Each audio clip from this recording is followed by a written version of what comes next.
Mr. Prime Minister, here in the United States, amongst our commentariat, there was a consensus that the President's appearance at the G7 and NATO damaged our relationship with those institutions. As a member of both of those institutions, what is your assessment of the President's appearance at both?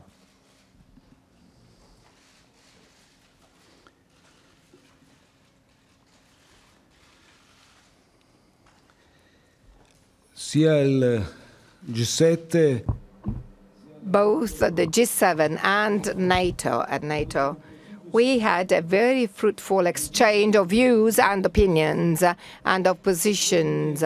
I think that all the positions and stances which are expressed with clarity and provide a contribution also to review well-established positions are more than welcome. There is a fruitful exchange. We had a fruitful exchange both at the G7 summit and at NATO summit in different frameworks.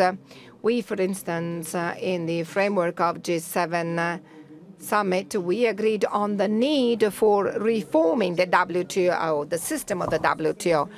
It's a year-old system which considered China as an emerging country. You can understand that applying those same rules after years with the privileges granted to an emerging country clearly means having a system which is not well-functioning and not well-rational. At NATO, there was also a clear stance taken by President Trump, which I personally share fairly. He expressed a position and the need to rebalance the expenditure which is borne traditionally by the United States, which is very disproportionate. These are absolutely reasonable positions and stances, and I personally take them into great account, and I will be personally the carrier of the message, and I'll try and make the others understand these positions as well. We must negotiate with the United States to find the balance in the interest of Italian citizens, American citizens, and European citizens. Also, I'd just add to that, but I do want to thank you for what you just said, because it's been very unfair to the United States. We had a very good G7 meeting. That's where Giuseppe and I became friends. I think we were probably more closely aligned than anybody else in the room. But it was a great meeting. In every respect, I would say it was very good. And NATO in particular. I went to NATO, and NATO was essentially going out of business because people weren't paying, and it was going down, down, down. You just have to look at the line. I came along last year, and in a fairly nice tone, I said, you got to pay.